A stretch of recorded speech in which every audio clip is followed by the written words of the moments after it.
नमस्कार, झारखंड के बुलेटिन में आपका स्वागत है। मैं हूं आपके साथ लक्ष्मी। बुलेटिन की शुरुआत करेंगे उससे पहले एक नजर हेडलाइंस पर। 1932 के खातियान पर राज्य सरकार के फैसले ने यूपीए में बढ़ाई खटास। सीएम आवास पर बुलाई यूपीए विधायक दल की बैठक। चैनपुर दौरे पर लोहरदगा सांसद सुदर्शन भगत। सांसद ने कार्यकर्ताओं से की मुलाकात। सुदर्शन भगत ने कार्यकर्ताओं के साथ मिलकर चैनपुर ब्लॉक परिसर में किया पौधारोपण। बोकारो में राजस्व उप निरीक्षकों की 11 सूत्री मांगों को लेकर हड़ताल जारी। उपायुक्त कार्यालय के सामने की हड़ताल। जेएमएम के बोकारो जिला अध्यक्ष को सौंपा ज्ञापन। बेरमो में पीडीएस डीलर की दुकान का विकास पदाधिकारी मधु कुमारी ने किया निरीक्षण। बलवंत सिंह की कार्यप्रणाली के लिए जानकारी। गुमला में 2 दिवसीय सामुदायिक पुलिसिंग फुटबॉल टूर्नामेंट का हुआ आयोजन। कार्यक्रम में कई पंचायतों की टीमें हुई शामिल। मौके पर इंस्पेक्टर बैजू उरांव रहे मौजूद। 1932 के खातियान के आधार पर स्थानीय नीति को लेकर राज्य सरकार के फैसले ने यूपीए के अंदर भी खटास बढ़ा दी है। गठबंधन दलों के अंदर एक राय बनाने के उद्देश्य से गुरुवार शाम मुख्यमंत्री आवास पर यूपीए विधायक दल की बैठक बुलाई गई।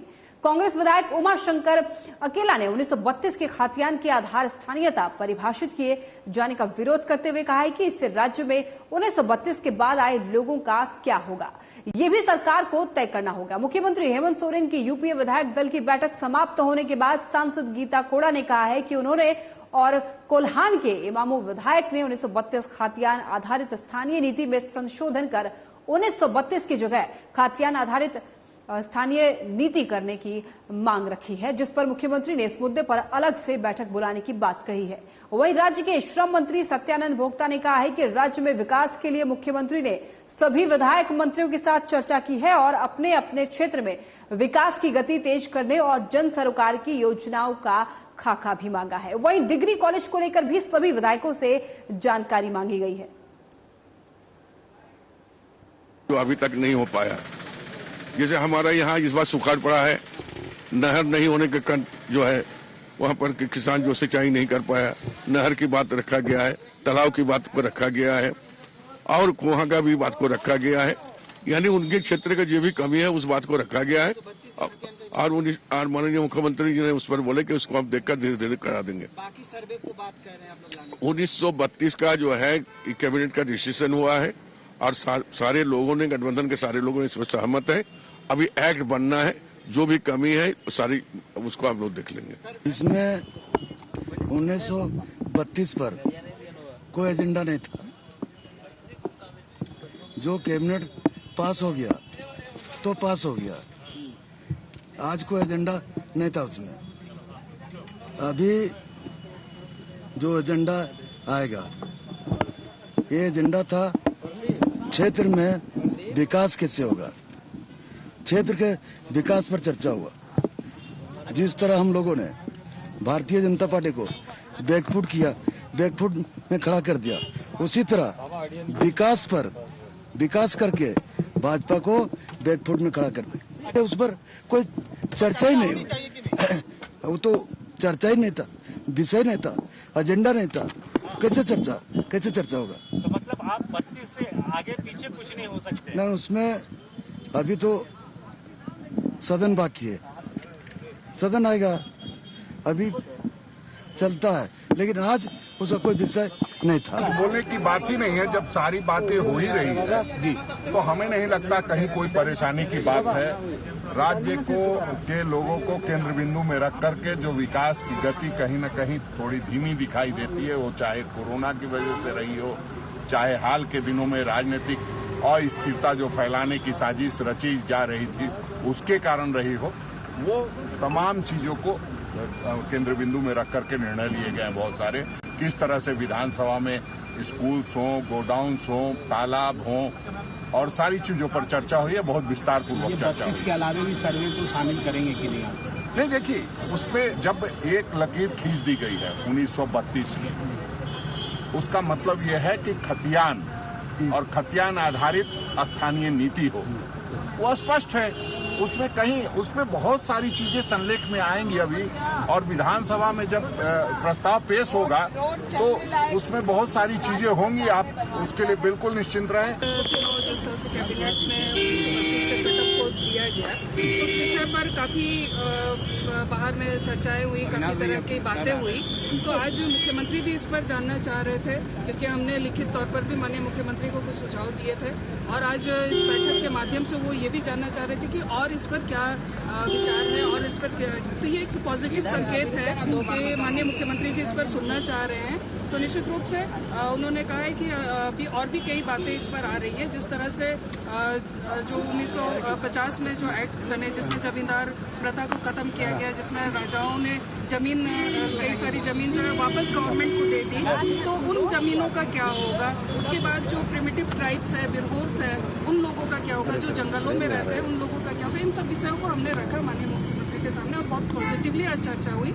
और उन्होंने कहा है कि और एक बैठक हम लोग इस पर रखेंगे, जिसमें सभी चीज़ों को समाहित करते हुए हम लोग इसका रास्ता निकालेंगे। तो ये एक पॉजिटिव। आप संतुष्ट हैं? आप संतुष्ट हैं? मैं बिल्कुल संतुष्ट हूँ। जिस तरह से आज मेरी बातों को सुना गया, जिसकी हम लोग लगातार बात कर रहे थे, मांग कर रहे थे कि ये कट ऑफ डेट को नहीं दिया जाए बल्कि खतियान आधारित हो, तो माननीय मुख्यमंत्री जी ने इसको काफी गंभीरता से लिया है। केंद्र सरकार लगातार वो सारी योजनाएं या जो फंड राज्य में आगे आना चाहिए उस पर किसी न किसी तरह से रोक लगा रहे हैं।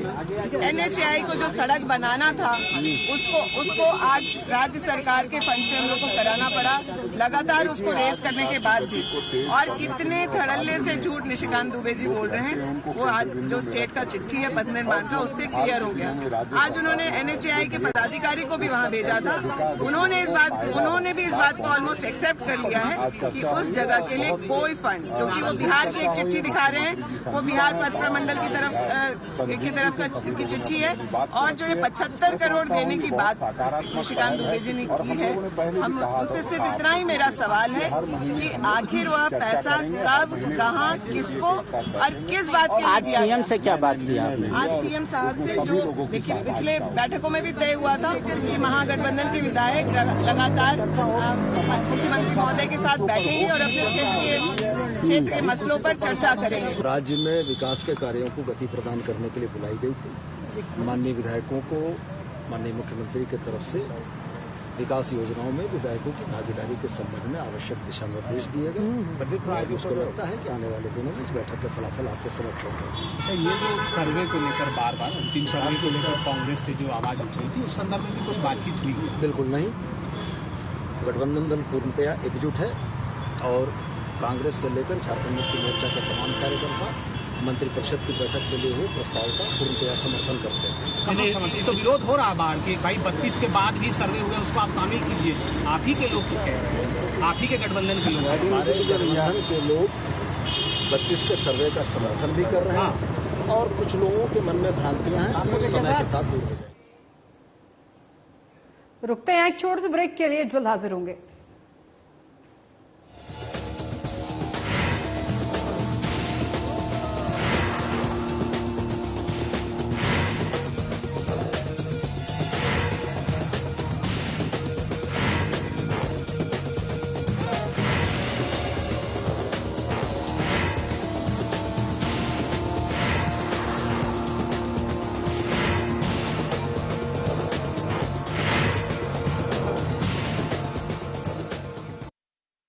बच्चों की प्रगति और सफलता की हो आज, तो आइए ग्रीनलैंड पब्लिक स्कूल के पास। CBSE affiliated co-educational senior secondary school, separate hostels for boys and girls.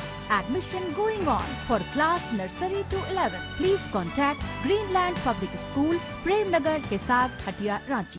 अपने बच्चे के भविष्य को देना हो एक आकार, तो आ जाइए DAV Nageshwar public school. CBSE से मान्यता प्राप्त 10+2 को educational senior secondary school with hostel facility. Admission going on for class nursery to 11। Please contact DAV Nageshwar public school, Chanda Ghasi, तेतली, सुपुलाना, Ranchi.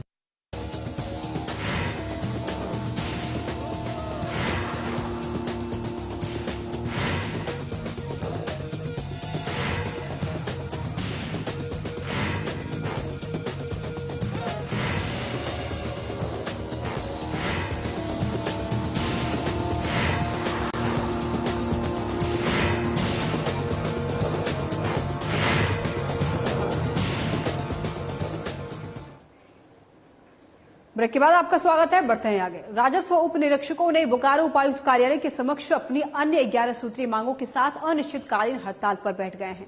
वहीं अपनी मांगों को मुख्यमंत्री तक पहुंचाने के लिए इन्होंने जेएमएम के बोकारो जिला अध्यक्ष हीरालाल मांझी को एक ज्ञापन भी सौंपा है और इनके हड़ताल पर चले जाने से लोगों को काफी समस्याओं का सामना करना पड़ रहा है।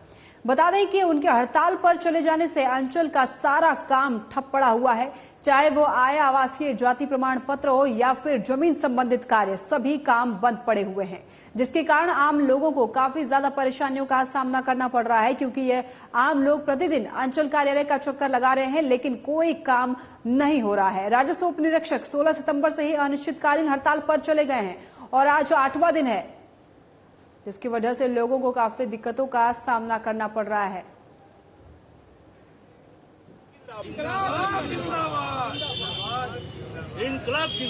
ग्रेड पे 2000 से 2400 करने का है, जो समझौता के तहत हो भी चुका था, लेकिन वो अभी तक मिला नहीं है।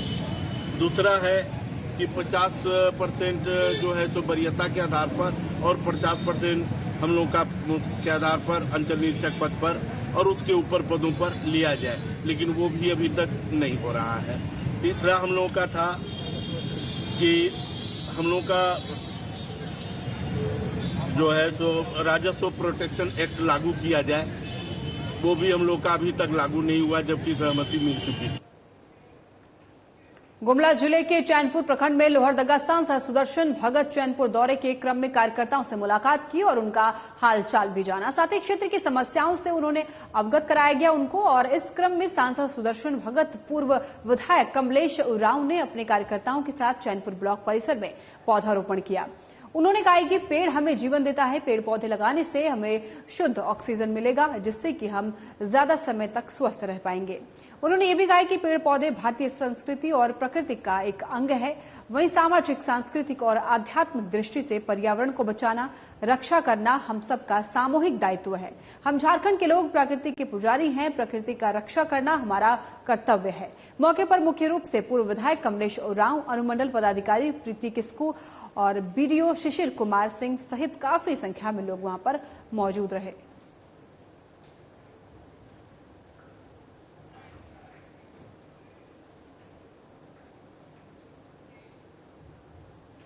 बोकारो के बेरमो प्रखंड अंतर्गत जारंगडी उत्तरी पंचायत में स्थित बलवंत सिंह की जन वितरण प्रणाली की दुकान का औचक निरीक्षण करने बेरमो प्रखंड की प्रखंड विकास पदाधिकारी मधु कुमारी पहुंची, जहां उन्होंने दुकान का औचक निरीक्षण किया। साथ ही डीपीएस डीलर बलवंत सिंह की कार्यप्रणाली और व्यवहार की जानकारी लेने के लिए कार्डधारियों के बीच पहुंची। कार्डधारियों ने बारी बारी से अपनी अपनी समस्याओं को उनके समक्ष रखा। वहीं बेरमो प्रखंड विकास पदाधिकारी मधु कुमारी ने पीडीएस डीलर बलवंत सिंह को सख्त निर्देश दिया कि समय पर राशन का वितरण करें। बेरमो से आपको एक खबर बता रहे हैं, जहां पर पीडीएस डीलर की दुकान का औचक निरीक्षण किया गया। दुकान का जो औचक निरीक्षण किया गया है कि किस तरह से ये लोग काम कर रहे हैं, नहीं कर रहे हैं, ऐसी कोई शिकायत मुझे प्राप्त नहीं थी। बट त्योहार का समय है, समय पे राशन बंटना चाहिए, हमारे सभी जो कार्डधारी हैं इसी के संबंध में किया गया है। लेकिन यहाँ पे देख रहे हैं कि कुछ लोग असंतुष्ट हैं इनके व्यवहार से, इनके कार्य प्रणाली से, जिस तरह ये बांट रहे हैं। ये डीलर, इनका नाम है बलवंत सिंह। तो देखते हैं, उन लोग आवेदन दे रहे हैं और जो भी होगा कार्रवाई उन पे किया जाएगा। का क्या मामला है मैडम? कृपाल कौर के बारे में इन लोग जैसा बता रहे हैं कि वो खुद नहीं काम करती हैं, उनके बदले उनके भाई काम करते हैं। और चावल जो बंटना है वो तो बंट ही रहा है, ऐसा नहीं है कि एब्सेंट नहीं हो रहा है, लेकिन फिर भी है कि जो ऑथराइज्ड पर्सन है उसी को बांटना है। गुमला जिले के चैनपुर प्रखंड अंतर्गत रामपुर मोड़ के समीप ऑटो के पलटने से उसमें सवार दर्जनों भर लोग घायल हो गए, जिन्हें इलाज के लिए सामुदायिक स्वास्थ्य केंद्र लाया गया, जहां उपचार के दौरान एक महिला जुड़वानी गांव निवासी पासकलिया टोपो का दाहिना पैर टूट गया है, जिससे कि बेहतर इलाज के लिए गुमला उन्हें रेफर कर दिया गया है। जानकारी के अनुसार एक ऑटो क्षमता से अधिक सवारी को लेकर चैनपुर साप्ताहिक बाजार आ रहा था और रामपुर मोड़ के समीप अनियंत्रित होकर पलट गया ऑटो, और जिसमें कि जुड़वानी गांव निवासी अलमा मिंज और कोरबार गांव निवासी आशा मिंज, बेंदोरा गांव निवासी मदनलाल नायक, पिंकी देवी घायल हो गए हैं। वहीं घटना के बाद ऑटो चालक ऑटो लेकर फरार बताया जा रहा है। ग्रामीणों की सूचना पर पुलिस ने मौके पर पहुंचकर लोगों को इलाज के लिए अस्पताल पहुंचाया। गुमला से ये खबर बता रहे हैं, जहां पर एक ऑटो चालक क्षमता से ज्यादा सवारी भरकर साप्ताहिक बाजार की ओर जा रहा था। इसी बीच ऑटो अनियंत्रित होकर गिर गया, जिससे कि उसमें बैठे लोगों को काफी चोटें आई हैं, जिस वजह से उन्हें अस्पताल में इलाज के लिए भर्ती कराया गया है। और ये भी बताया जा रहा है कि ऑटो चालक मौके से फरार हो गया है। क्षमता से ज्यादा सवारियां भरकर ऑटो ले जा रहा था। बिल्कुल लापरवाही बरतने की वजह से कुछ लोगों को चोटें आई हैं, जिनका कि अभी इलाज चल रहा है अस्पताल में।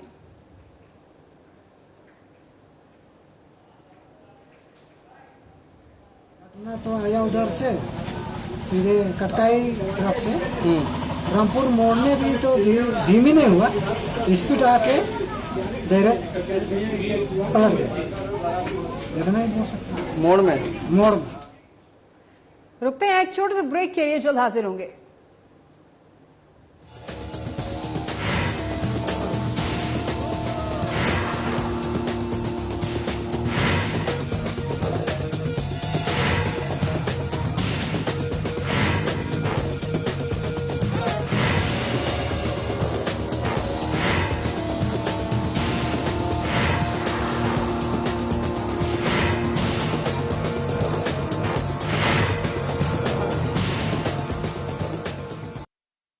बच्चों की प्रगति और सफलता की हो आस तो आइए ग्रीनलैंड पब्लिक स्कूल के पास। CBSE एफिलिएटेड को educational senior secondary school, separate hostels for boys and girls. Admission going on for class nursery to 11. Please contact Greenland Public School, Premnagar Hisar, Hatia, Ranchi. अपने बच्चे के भविष्य को देना हो एक आकार तो आ जाइए DAV Nageshwar public school, CBSE से मान्यता प्राप्त 10+2 को educational senior secondary school with hostel facility. Admission going on for class nursery to 11. Please contact DAV Nageshwar public school, Chanda Ghati, Sethi, सुपुराना।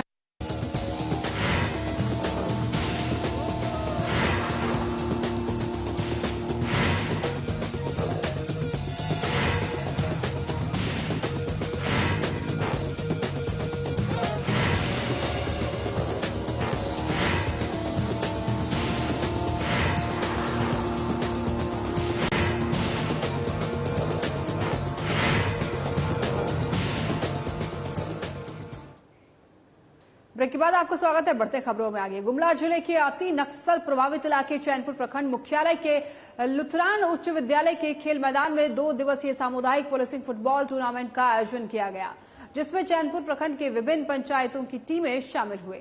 Tournament के पहले दिन बिंदोरा, पालम, चिचवानी, बरवेनगर और जनावल पंचायत की टीम ने भाग लिया। मौके पर उपस्थित इंस्पेक्टर बैजो राम ने कहा कि सामुदायिक पुलिसिंग फुटबॉल टूर्नामेंट का मुख्य उद्देश्य है कि गांव के युवाओं को जागरूक करना और उन्हें मुख्य धारा से जुड़े रहने के लिए उन्हें प्रेरित करना। वहीं युवा वर्ग खेल के माध्यम से भी अपना करियर बना सकते हैं इससे। और कार्यक्रम में मुख्य रूप से थाना प्रभारी आशुतोष कुमार सिंह, SI रंजन और रंजन झा सहित पुलिस के जवान एवं खेल प्रेमी उपस्थित थे।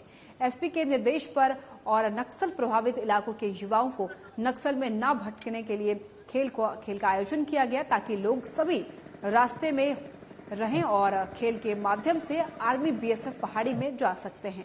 वहीं चैनपुर सर्किल के इंस्पेक्टर ब्यूरो ने भी बताया है कि नक्सल प्रभावित इलाकों में खेल का आयोजन का मकसद और युवाओं को नौकरी से जुड़े रहने के लिए खेल किया जा रहा है। गुमला में फुटबॉल मैच का आयोजन किया गया। खासतौर पर ये आयोजन इसलिए किया गया ताकि युवा जो हैं वहां पर किसी और काम में ना भटके, उनका दिमाग नौकरी पे लगे, खेल पर लगे। सामुदायिक पुलिसिंग फुटबॉल टूर्नामेंट का आयोजन किया गया, जिसमें कि वहां पर अधिकारी भी मौजूद थे। मुख्य तौर पर ये फुटबॉल टूर्नामेंट का मकसद ये था कि युवाओं को प्रेरित करना, युवा अपने काम पर ध्यान लगाएं, इधर उधर नक्सलवादी और इन सब मानसिकता पर ध्यान न दें, उनका फोकस काम पे रहे, पढ़ाई पे रहे, नौकरी पे रहे और खेल जैसे कामों में भी रह सकता है, क्योंकि खेल भी स्वास्थ्य के लिए लाभदायक है। हमारे पुलिस विभाग एवं सरकार के स्तर से देहात क्षेत्र के नौजवानों को में जागरूक करने के उद्देश्य से जो इधर उधर जो कुछ जानकारी के अभाव में कुछ लोग गलत रास्ते पे भटक जाते हैं, उसी को ये जागरूक करने के उद्देश्य से यानी हर सुदूर देहात क्षेत्र में यानी सभी जगह सामुदायिक पुलिसिंग के तहत फुटबॉल मैच का आयोजन हर थाना क्षेत्र में पहले से किया जा रहा है कुछ दिनों से, और उसी पर्पस में इस बार भी हर थाना क्षेत्र में इस सामुदायिक पुलिसिंग का फुटबॉल का आयोजन किया जा रहा है। साहिबगंज जिला पत्थर व्यवसायी संघ की समस्या का समाधान करने राजमहल सांसद साहिबगंज पहुंचे, जहां सर्किट हाउस में पत्थर व्यवसायी ने उन्हें अपनी समस्याएं बताई। मौके पर व्यवसायी ने एनजीटी के आदेश पर 4 ग्रिड के तहत लगभग 200 क्रैशरों को हटाए जाने की प्रक्रिया में व्यवसायी को समय देने की मांग की। जिला प्रशासन एनजीटी के आदेश का पालन कर रहा है, लेकिन बड़े यूनिट होने के नाते उन्हें व्यवसाय को अन्यत्र स्थानांतरित करने के लिए समय की जरूरत है। समय नहीं मिलने से व्यवसायी परेशान हैं। संघ सचिव चंदेश्वर प्रसाद सिन्हा ने बताया है कि सीएम हेमंत सोरेन ने पत्थर व्यवसायी की बातें सुनते हुए राजमहल सांसद को समस्या सुनने का निर्देश दिया था।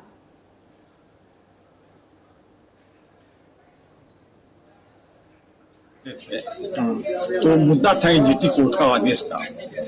चूंकि इस जिला में एनजीटी कोर्ट का आदेश आया है कि साहिबगंज में 4 ग्रिड बांटा गया है, महाराजपुर मेजर चौकी से लेकर सकरी गली तक। उसमें पॉलिसों के हिसाब से इतना कसर ज्यादा है, अम्माई से उसको हटा दिया जाए।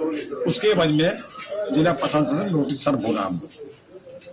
अचानक ये फेस करना पड़ा है। 17 का मामला था, 22 में जजमेंट आया। तो हम लोग चाह रहे हैं इसमें कुछ समय मिले, कुछ समझे बुझे कि कोर्ट का ऑर्डर हम लोग कोर्ट में जाएं, लीगली सलाह करें। थोड़ा हम लोग समय का प्रयोग किए तो सीएम साहब बोले कि एमपी साहब को आप जाइए साहिबगंज और समझिए मामला क्या है और इसमें क्या हम लोग कर सकते हैं। नक्सलियों के मंसूबे को सुरक्षा बलों ने पानी फेरते हुए भारी मात्रा में विस्फोटक सामग्री बरामद किया है। खबर धनबाद से है, जहां धनबाद पुलिस और सीआरपीएफ की संयुक्त अभियान ने नक्सलियों के नापाक मंसूबे को नाकाम करते हुए भारी मात्रा में विस्फोटक बरामद किया है। बता दें कि धनबाद के नक्सल प्रभावित तोपा चांची में 154वीं सीआरपीएफ बटालियन कमांडेंट के निर्देश पर चलाए गए सर्च अभियान में विस्फोटक का जखीरा बरामद हुआ है। गणेशपुर के निकट ताला टुंगरी पहाड़ी के समीप सर्च अभियान के दौरान एक बंकर में भारी मात्रा में विस्फोटक सामग्री रखी हुई थी, जिसमें जुलेटिन की 45 रॉड, डिटोनेटर, इलेक्ट्रिक 4 और नन इलेक्ट्रिक 5 शामिल हैं। आप सहज अंदाजा लगा सकते हैं कि नक्सल प्रभावित इलाके में नक्सलियों के बनाए हुए बंकर में विस्फोटक सामग्री किस मकसद से रखी गई थी। लेकिन समय रहते सुरक्षा बलों के द्वारा नक्सलियों के बड़े मंसूबे को नाकाम कर दिया गया।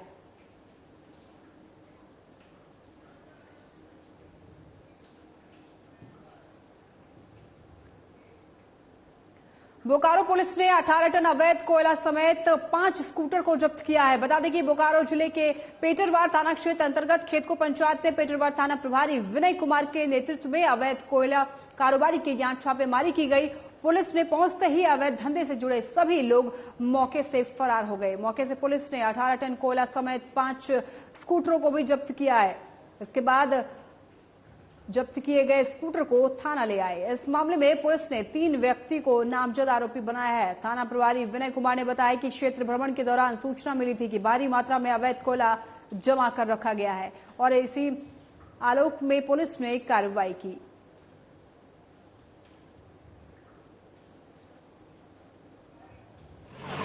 हाँ, कल रात्रि में सूचना मिली थी कि खेतको शिव मंदिर के पास जो है कोयला रखा हुआ है। उसी का सत्यापन के क्रम में वहां पे छापामारी की गई। छापामारी के क्रम में 5 स्कूटर और करीब 18 टन कच्चा कोयला बरामद किया गया है और 3 लोगों के विरुद्ध प्राथमिकी दर्ज की गई है और हम लोग छापामारी कर रहे हैं। कोई मतलब गिरफ्तार भी हुआ है?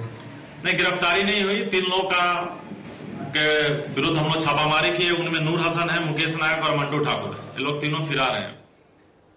देवघर खनन विभाग ने बालू माफियाओं के खिलाफ अभियान चलाया, जिसमें अवैध रूप से झारखंड से बालू लेकर बिहार जा रहे 7 ट्रक को जब्त किया गया है। बता दें कि लगातार अवैध रूप से ट्रकों और हाईवे में अवैध उत्खनन कर बालू को बिहार भेजे जाने की सूचना मिलने पर खनन विभाग चेकिंग अभियान चला रही थी और इसी क्रम में देवघर खनन पदाधिकारी राजेश कुमार के नेतृत्व में जसीडीह थाना पुलिस ने छापेमारी अभियान चलाया।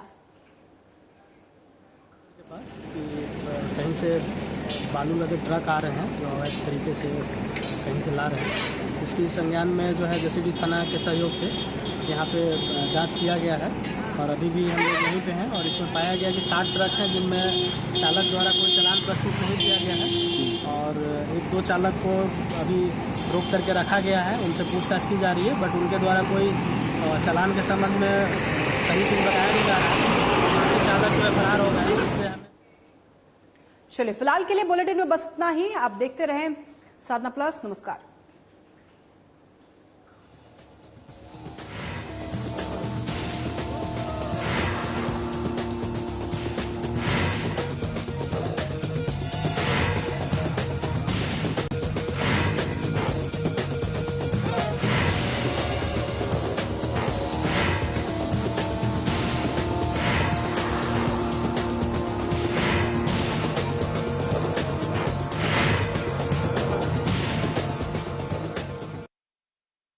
क्या आप दुबले पतले कमजोर हैं, आपकी सेहत नहीं बनती, भूख कम लगती है, वजन नहीं बढ़ता?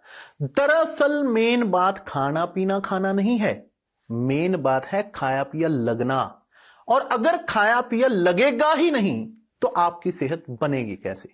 इसलिए हमारी संस्था सन्यासी आयुर्वेदा ने एक ऐसी दवा का निर्माण किया है जो कि आपके लिवर सिस्टम को, आपके पाचन तंत्र को दुरुस्त करने का काम करती है, ताकि आप जो भी खाएं उसका पूरे का पूरा निचोड़ आपके शरीर को लगे, आपकी भूख बढ़े, खाया पिया सही से लगे, नया खून बने, हड्डियों में जान आए, चेहरे पर नूर, लालिमा, रौनक आए और आप मोटे, तगड़े, खूबसूरत पर्सनैलिटी के मालिक बन जाएं।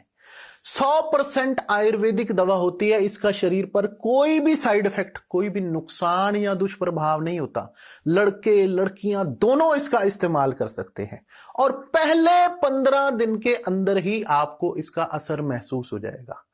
सिर्फ 699 रुपए की पूरे 1 महीने की दवा होती है और आप इसे घर बैठे 011-45454545 पर फोन करके दवा मंगवा सकते हैं।